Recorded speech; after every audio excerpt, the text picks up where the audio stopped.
రెండు ట్రైన్లు, ఒకదానికి ఇదేమో సేమ్ డైరెక్షన్లో వెళ్తుంది, ఇంకోటేమో ఆపోజిట్ డైరెక్షన్లో వెళ్తుంది. సేమ్ డైరెక్షన్ ఆపోజిట్ డైరెక్షన్లో రైట్ చేయడానికి ఇంకొక యునిక్ పద్ధతి ఇది చూడండి సార్. ఫస్ట్ ఆపోజిట్ డైరెక్షన్లో వెళ్తే ఎంత టైం పడుతుంది? 7.5 seconds పడుతుంది. చాలా జాగ్రత్తగా చూడండి సార్. ఆపోజిట్ డైరెక్షన్లో వెళ్తే ఎంత టైంలో క్రాస్ అవుతారు?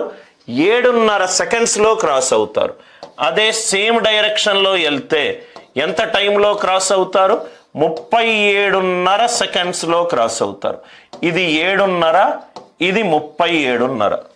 అంటే ఇది టైం సార్, ఇది time. Speed is inversely proportional to time. Speed పెరిగితే టైం తగ్గుతుంది, స్పీడ్ తగ్గితే టైం పెరుగుతుంది. రైట్?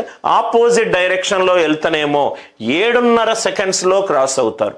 సేమ్ డైరెక్షన్లో వెళ్తేనేమో 37.5 secondsలో క్రాస్ అవుతారు. అంటే టైం రేషియో ఎంత? ఇది 1ల, ఇది 5ల. స్పీడ్ టైం ఏ రేషియోలో ఉంది? 1:5. స్పీడ్ ఏ రేషియోలో ఉంటుంది? ఏమీ ఫార్ములాలు ఏం అవసరం లేదు, 5:1. ఆపోజిట్ డైరెక్షన్ కాబట్టి ఇది S1 + S2. సేమ్ డైరెక్షన్ కాబట్టి S1 - S2. అంటే S1 S2 ఏమవుతుంది? 3:2 అవుతుంది. ఆన్సర్ ఏ రేషియోలో ఉండాలి? 3:2 రేషియోలో ఉండాలి. 3:2.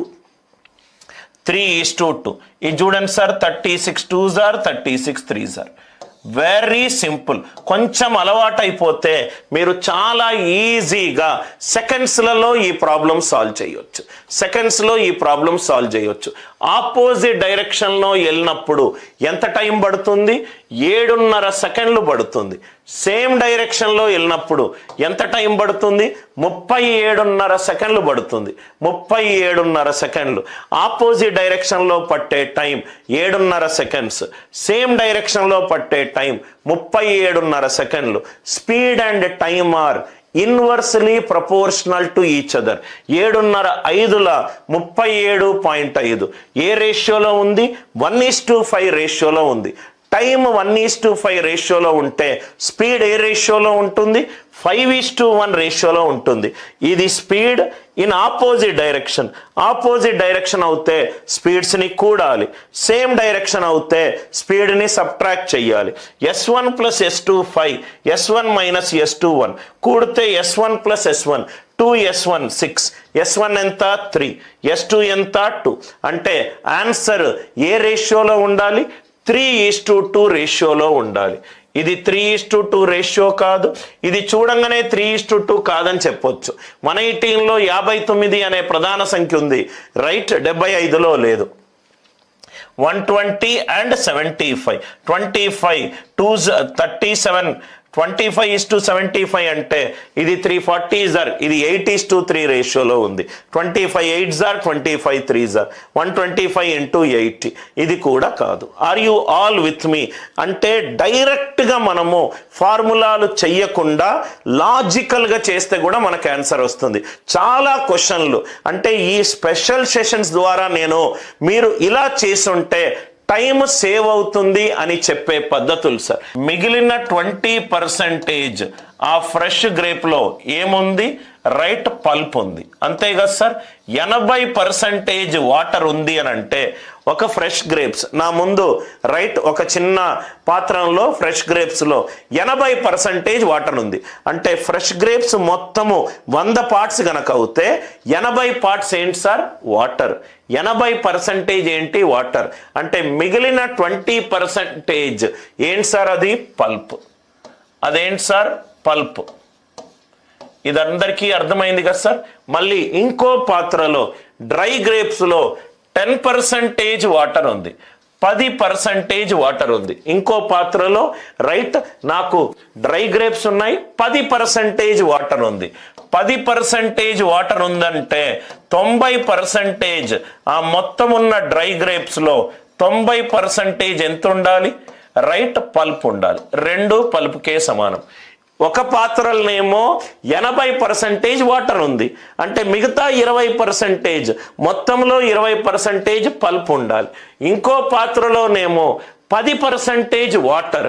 10% వాటర్ అంటే మిగిలిన 90% పల్ప్. క్వశ్చన్లో ఏమన్నాడు? గ్రేప్స్ ఎంత ఇచ్చాడన్నాడు? 500. అంటే 2 into fresh grapes weight is equivalent to 9 into 500. Weight ఎంత సార్? దీనికి ఏమేమో చేస్తారు సార్. ఆన్సర్ ఎంత? 2250. అసలు దీనికి single step answer.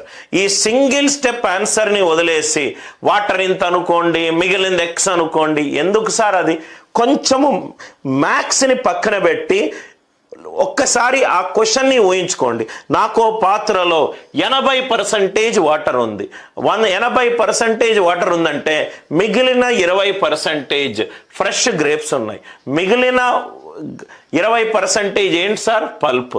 Dry గ్రేప్స్లో 10% water ఉంది. ఇంకో పాత్రలో 10% వాటర్ ఉంది. అంటే మిగిలిన పల్ప్ ఎంత ఉంది సార్? 90%. ఇక్కడ పల్పే, ఇక్కడ పల్పే. ఈక్వేట్ చేసిన ఈ డ్రై గ్రేప్స్ టోటల్ ఎంత అన్నాడు? 500. ఇది కనుక్కోవాలి. దీని వెయిట్ని W అనుకున్నాను. 2 into W is equivalent to 9 into 500. Right? 9 into 500.